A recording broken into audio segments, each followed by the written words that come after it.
The Hadza, the most primitive tribe living on Earth. They survive by hunting their food with bows and arrows just like our ancestors did thousands of years ago. Deep into the wild savanna, where uncertainty awaits behind every bush, they chase rock hyraxes, antelopes, and baboons. The Hadza tribe lives life in its rawest form. They drink muddy water, eat honey with larvas, and even sometimes meat with animal waste. For the next 3 days, I'll be a part of their tribe and witness their way of life. The Hadza tribe has been living near Lake Eyasi in northern Tanzania for over 50,000 years and only made first contact with the modern world around 150 years ago. They speak Hadzane, a unique language with clicks. The members took us to their chief. Ruhi.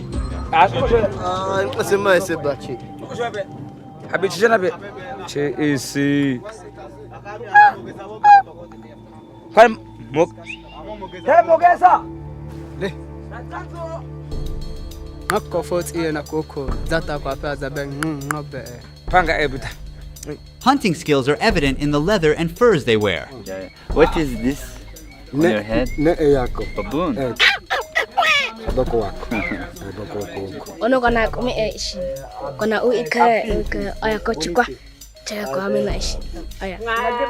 The salt in the tears burns the open wound, and the baby learns not to cry when feeling the pain.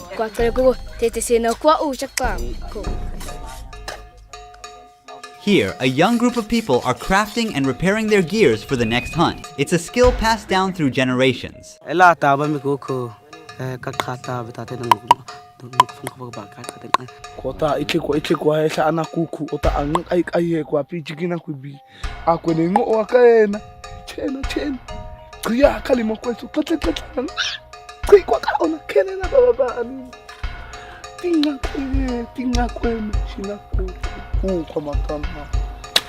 Coco, what happened there? What They customize their arrows with unique patterns. If someone's arrow gets lost and found, that's how they know whose it is. It also tells who shot the target. On their bow, they have these unique patterns, some parts of the animal that they hunted. This tells how talented and experienced this hunter is. Also, they use bird feathers to keep the arrow stable during flight. To make arrows, first they take a piece of wood and carefully shave it. It must be as light and straight as possible. They are always controlling the progress and using their teeth to fix any curves. Which animal do you fear the most?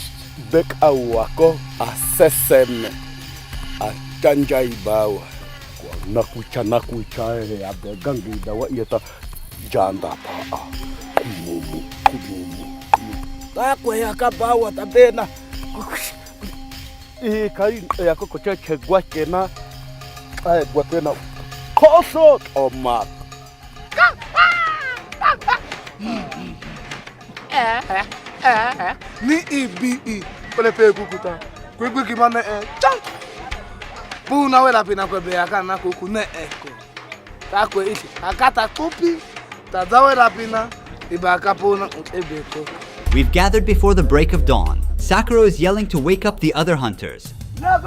Please be aware that some scenes you're about to see may be sensitive. We kindly ask you to watch the culture and lifestyle of the Hadza tribe with respect and an open mind. Our journey into the wild begins once everybody is ready. They split into different groups so that they'll have better chances on hunting. The tribe is getting ready. Let's see what will happen. Once the daylight breaks, we're going into the wilds, with Socorro leading the way. We've got around 10 hunting dogs with us, on the alert. Hunters are carrying knives, bows, both poisoned and non-poisoned arrows. Socorro pointed this way. We are separating now, look there. So we will follow this group. One of our crew is following Socorro and the dogs. Throughout the hunt, we will separate into groups from time to time. In this vast terrain, the dogs are our eyes and ears. They are spreading out and searching over a wide area. This strategy allows both dogs and us to cover more ground and increase our chances of spotting animals.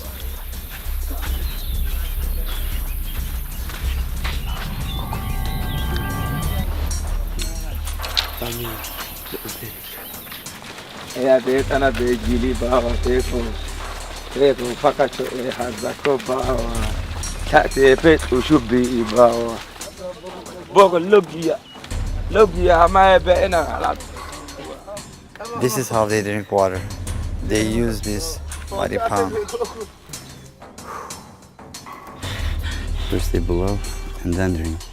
Their immune system is strong enough to deal with the bacteria and parasites.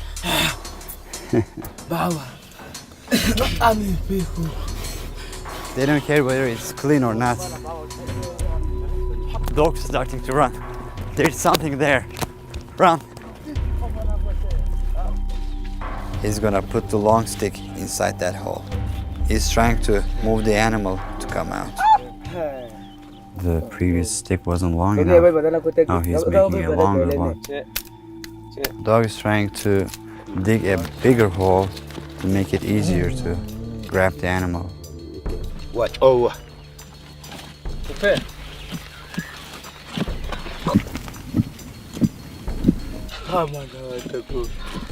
They're giving up. Time is precious, so it's time to move on. The Hadza are nomadic people and they don't store food or engage in farming. They completely rely on hunting and gathering.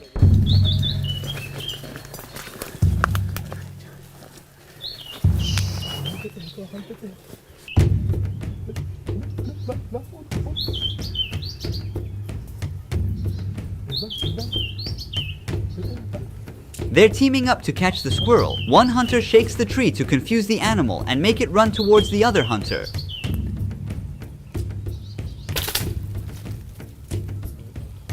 They got it.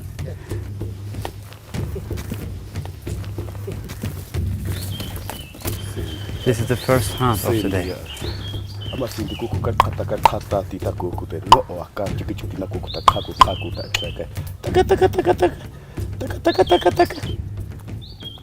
He put it inside his belt. He's looking for his arrow now. Each arrow is so valuable for them. It takes a lot of time to craft one. The dogs are leading Sakuro to the spot.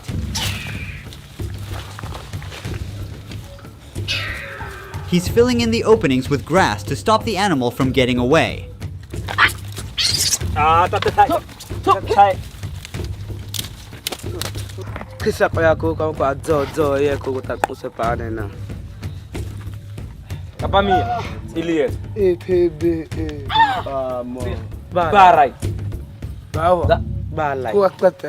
We're changing our route because we cannot pass the river ahead.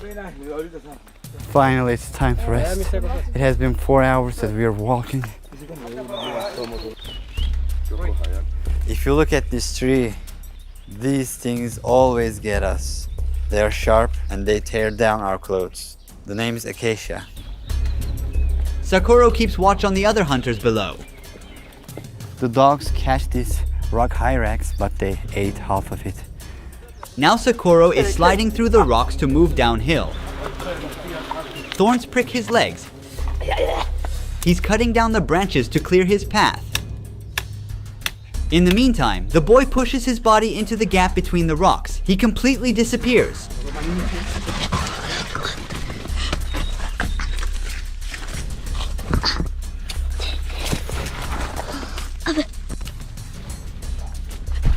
The boy who went in this rock has been circling the entire area from one side to the other. He and the dogs are searching for their prey in a quite tiny space. They shot another rock hyrax down under this rock. They saw something else there. I think dogs are onto it now. They are trying to pull it out. It's a food that is ready but unreachable yet. The one in the nest has been caught. The animal is still alive. He's trying to end his way. That's a bad way to go. Very bad way to go.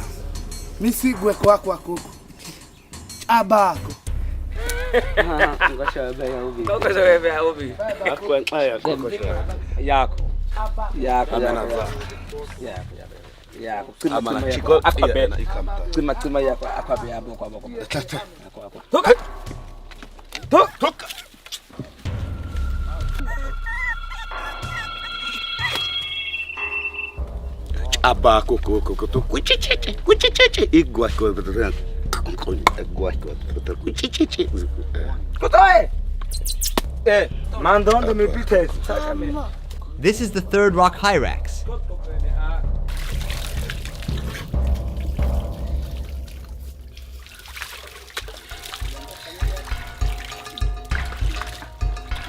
In just 50 years, the Hadza lost 90% of their lands to neighboring tribes, cutting down trees and driving away wildlife for crops and livestock. So they used to live all this area. The drop in animal population has made hunting and survival more difficult for them. Their way of life is at risk. Watch this. He makes a fire in less than a minute just by spinning the arrow fast between his palms. Now they take a break to consume a type of plant as they believe it boosts their vision and up hunting chances.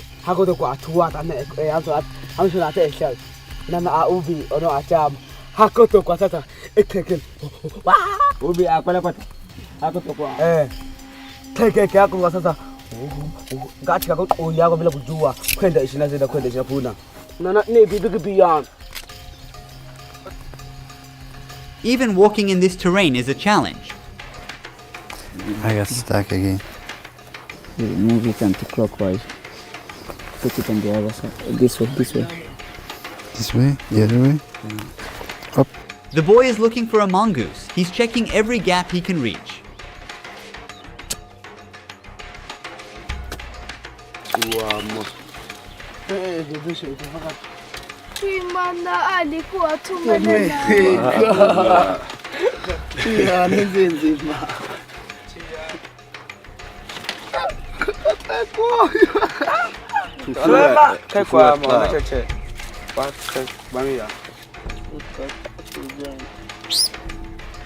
Ama kata ya aku tak berapa ya mago.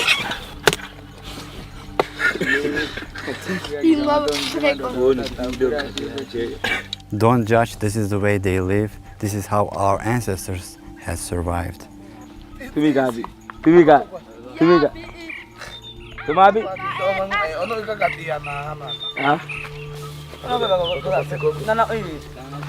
Taya man bishiya la mi so kwimiya.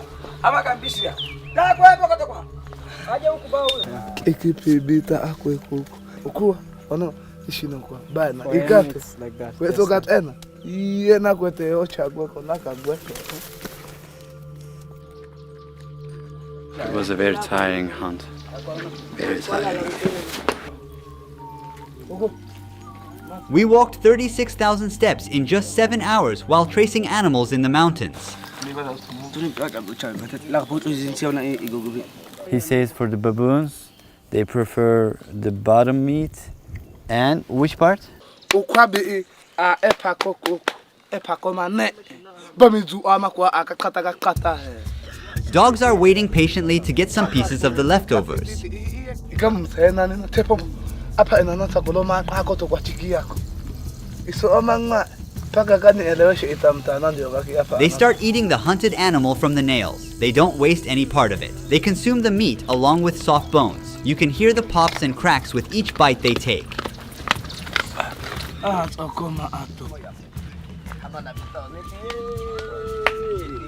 Let's eat this part. I'm honored that the Hadza people share their hunt with me, which they got with a lot of effort. But for those who really want to learn what rock hyrax meat is like, it's honestly quite rubbery.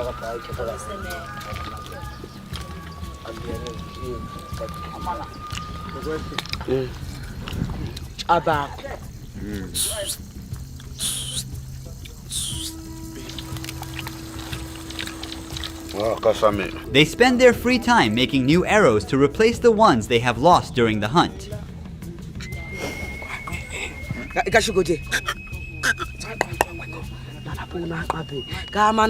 With each Hadza tribe consisting of around 30 people, the average lifespan is around 32 years. It's actually because of the high rate of infant mortality. Typically, a Hadza woman gives birth to 4 kids, but just 1 or 2 of them can survive. Honey is their liquid gold, packed with energy and vital nutrients to keep them going strong in the wild. It is the most consumed food in the tribe. We are near a baobab tree. You see a hole inside the tree up there. That's where the honey is. They're going to cut a piece of wood to attach it. They use it as a ladder to climb up. There are like thousands of bees inside this tree. On one hand, another hunter is preparing a fire to make a smoking stick. He's checking if these sticks are strong enough to carry a body of a person.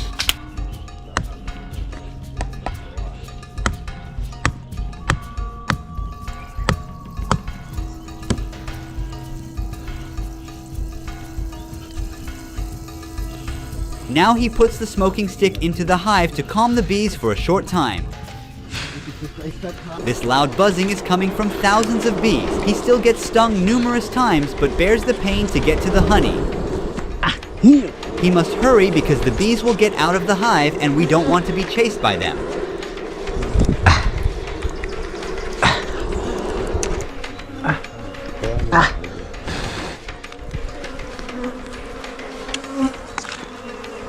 Kuaba, che.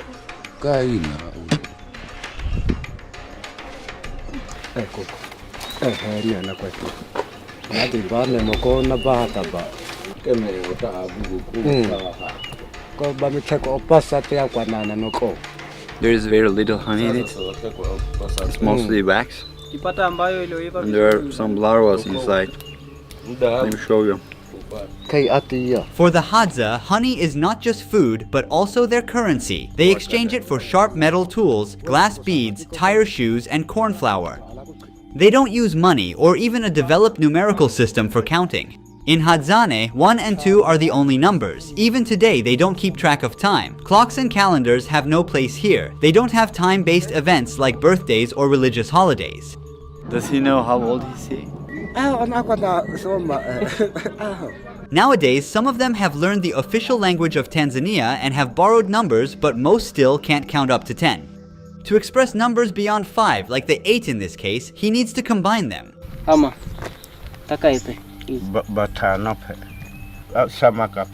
If I asked him 70, what would he say? They use general terms to express larger quantities as they are too abstract for them.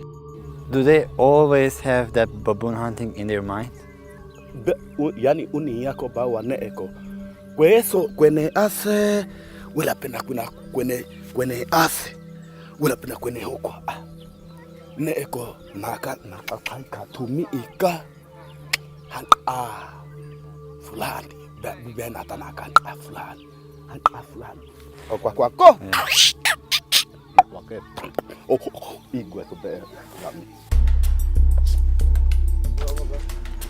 After sleeping for a couple of hours, we're preparing for a bigger hunt at 4 a.m. on the second day. This is our second day in the camp and we will go for antelopes and baboons. While we're tracking animals, one team member will be staying here and recording the camp life. The men who are not going hunting today are repairing their tools. They are out of poison, so first, this young boy and old man are walking a long road to get a bucket of water.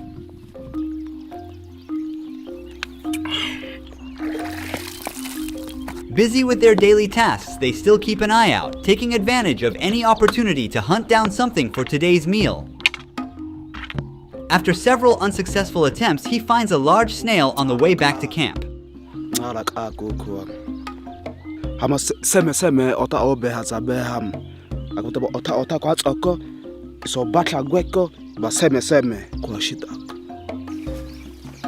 You see those mountains? They say there are many hyenas there. Young people do not much like the taste of snails and offer them to the elders. In the past, when a tribe member grew old, the young ones would hunt a large animal for them, offering its meat as a final feast before abandoning the elders to starve to the end. Nowadays, they take care of old members and share their hunts. This bough belongs to the desert rose tree, which possesses the game-changing ingredient for Hadza hunters in battling big catches. Shina koko kwako. Shina. They begin by cutting the bough into small pieces, placing them all into a pan. Cold water is poured over the pieces and let the mixture boil. He dumps leaves to skim off any foam from the surface. After removing the pieces, they let the mixture simmer down until it thickens.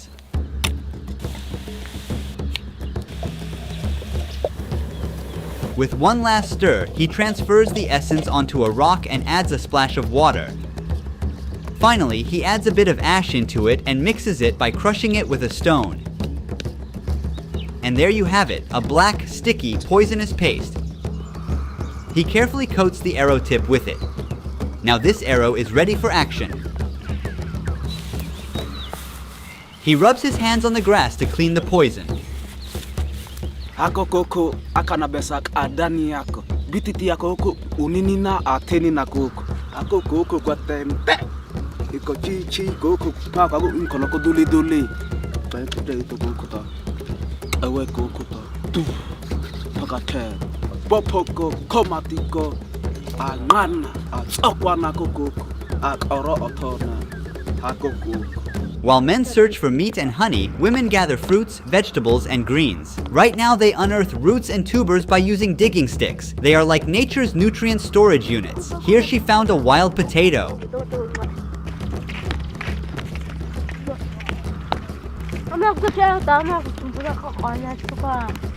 Living almost in isolation, Hadza women are not comfortable with being filmed by strangers.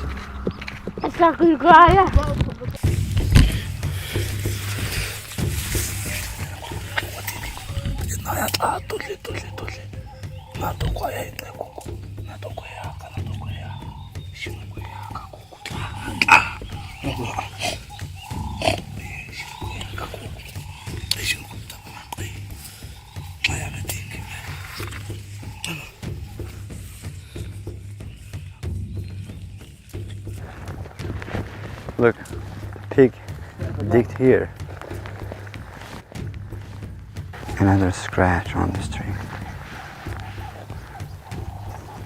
They heard a crackle and are now stopping to figure out where the sound is coming from. They're gonna check if there's anything to investigate or anything to harm.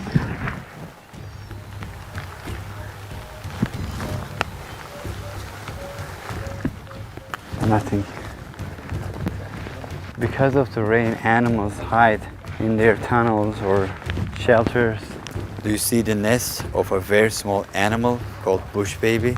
They are throwing rocks towards the tree to move the animal from where it hides. It's time to run.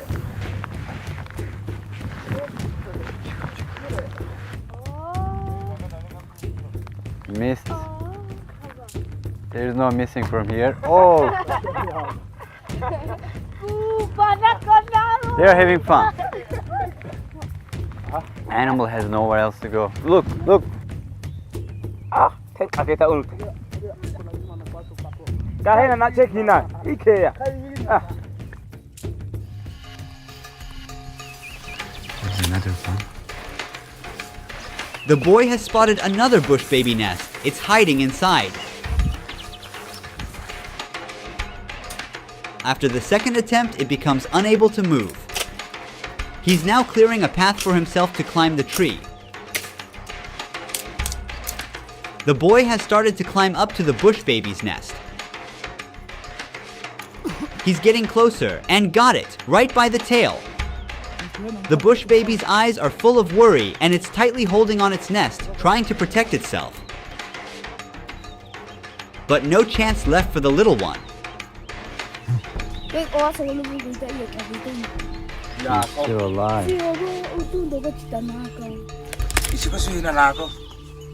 To end its life. This animal is called bush baby. They are mostly active during nights. We got them during their sleep. On the head. Oh, they got it from the eyes.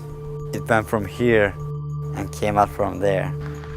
Look at the hands of the animal. They are related to monkeys. Meanwhile, back at camp, 2 young ones are on the hunt. He whistles just exactly like the bird to trick it.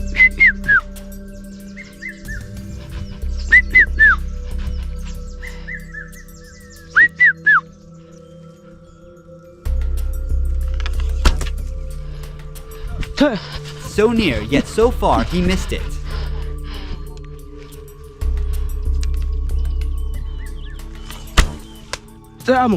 Turn. But on the 3rd try, he got one right in the sky. Turn.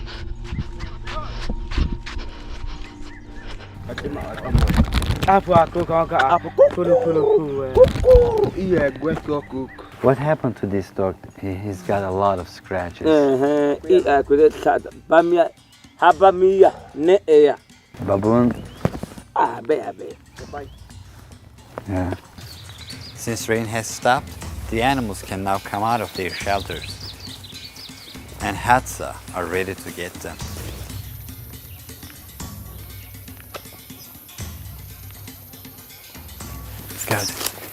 He's got a very beautiful bird. Kuku, tirza ako ma. Kutek kaya, kaya.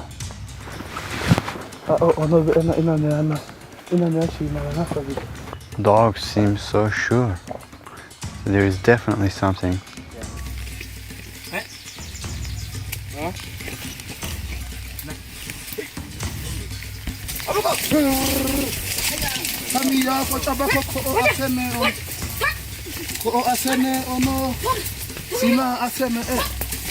Although they are often loyal, the dogs sometimes act faster than the Hadza hunters and take the hunt for themselves. He's trying to catch the bird with his hand. Sakuro and the other hunters are exhausted now. Taking a break from the hunt, we're heading back to camp. When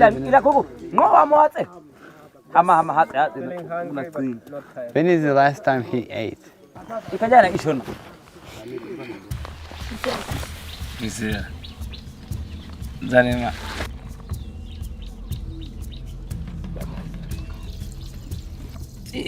Ilikuwa kalimu aso hamanaka kalimu kwati yami ukuwa ama isho kote chipana ne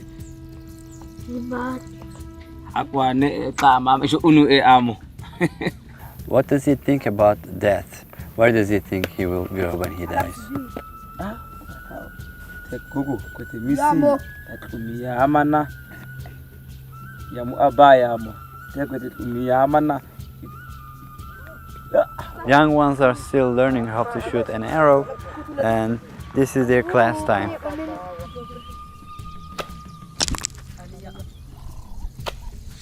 Ooh. Ooh. Nice. What are their dreams for future?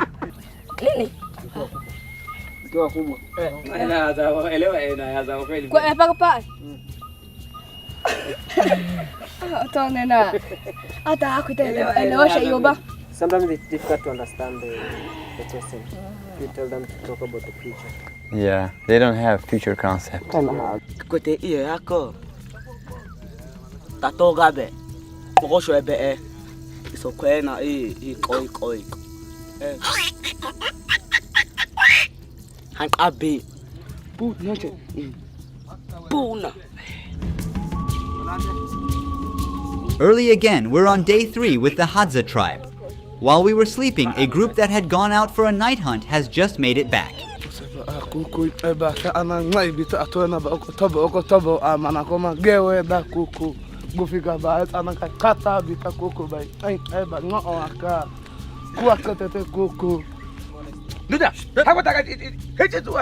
They got an antelope.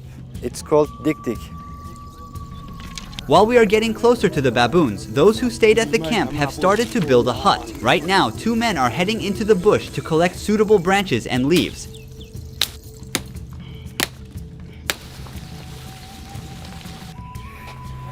Baboons are smart animals.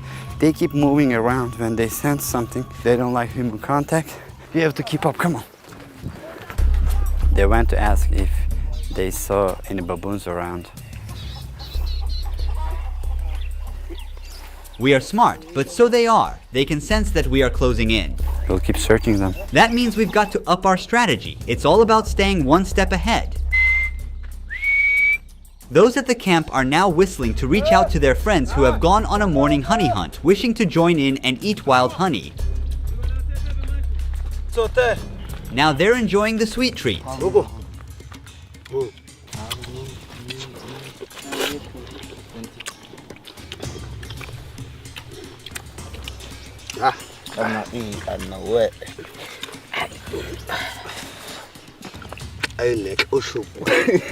Hello. Oh, konnichiwa, Now that all the materials are ready, it's time to lay the foundation of the hut. They start by bending and weaving the branches to create bars. To make it durable, they wrap additional branches around it. This cage-like structure forms the main part. Then they surround the base with wild aloe vera plants and cover the top with leaves and grass.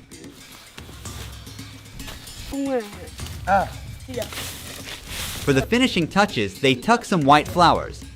And there it is. Within a few hours, a new home stands ready, gifted to this young dad and his family.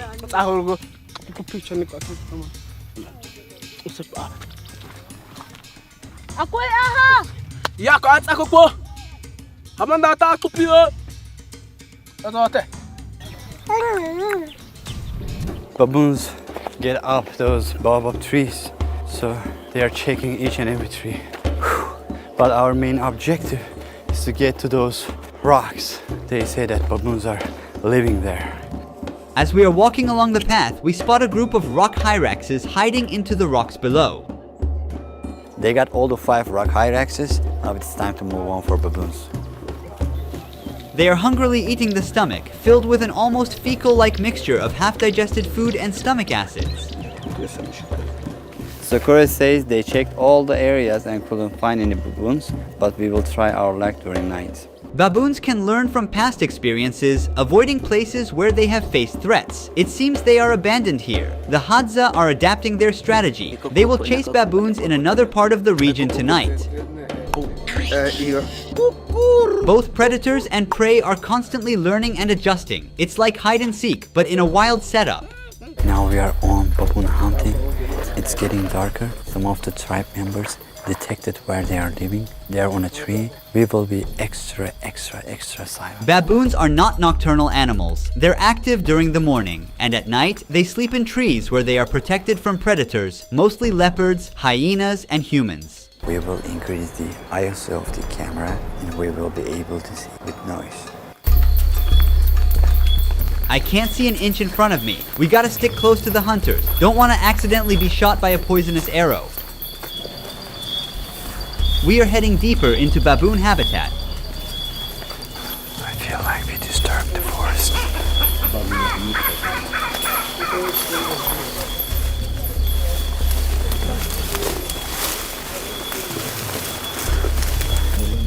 What was that sound? It's a kind of bush baby, but a big one. Bigger one. Baboons live in large groups known as troops. As they look out for each other, alert the group to possible dangers, and collectively defend against threats. They've seen one. They've seen one. Yeah, okay. They say they've seen one there.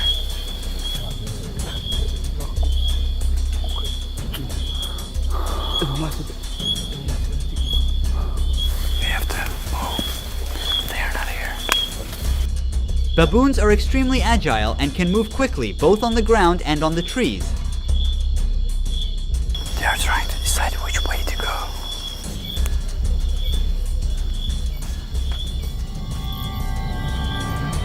Be careful, it's slippery. We're walking along the edge of the stream, and there's a steep slope down below. It's so narrow, even for just one person to pass through.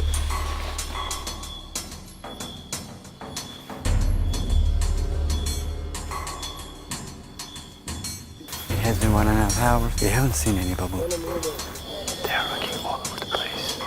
Our last night's shoot doesn't offer a capture of a successful hunt. After 3 days of hard tracking and chasing, the Hadza hunters returned home empty-handed, without a baboon for their family. However, during the editing process, we figured out a single frame reveals that a baboon was fleeing by jumping from branch to branch when the lights went out.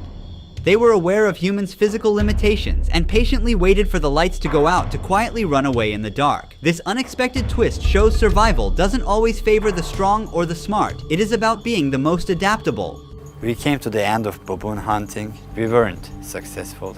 The animals probably hurt us. Hadza people live this world as we did thousands of years ago.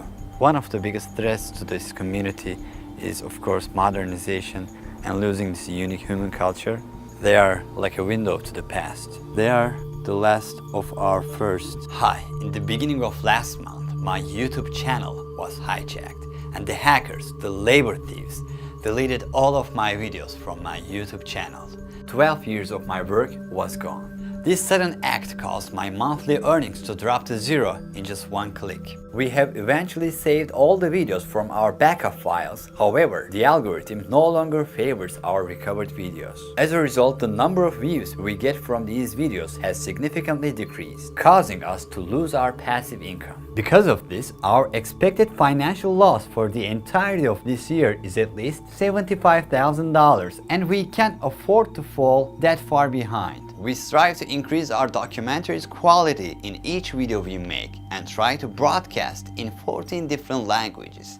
But in this economic equation, we are struggling to make our documentaries available worldwide. Navigating the challenges of filming in remote and often hostile environments adds another layer of complexity to our endeavors. To make it possible for you to watch this Hadza documentary, a team of 314 people contributed their efforts, including 278 voice actors and 28 translators from 14 different countries, along with 8 more crew members working in fieldwork and post-production. It took us 3 months to finish this entire project. If you found any value in our documentaries, and if you want us to be able to continue producing these documentaries, we need you to now to click the Super Thanks button below this video. After clicking, you will see options regarding how much you can donate, or you can type a certain amount as you wish. This is the first time I'm asking for a one-time support from you. This crisis we are experiencing right now poses an existential risk for the documentaries we are trying to produce. Every donation from viewers like you helps us continue, grow, and create content that inspires and educates. We have amazing projects this year. For instance, we plan to visit the Kurbera Cave with a scientific community, the deepest cave in the world, which is a region that has never been documented and extends 16 kilometers underground. There is a high chance that we may discover some new animal species there that have never been discovered before. I will also be featuring a credit roll that includes your names in the community section of my YouTube channel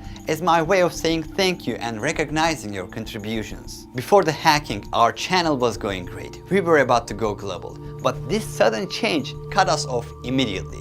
We are out of competition now. Only together we can continue to exist. Thank you for your sincere donations. Our channel hopefully will rise again. Ruhi Chenet was here.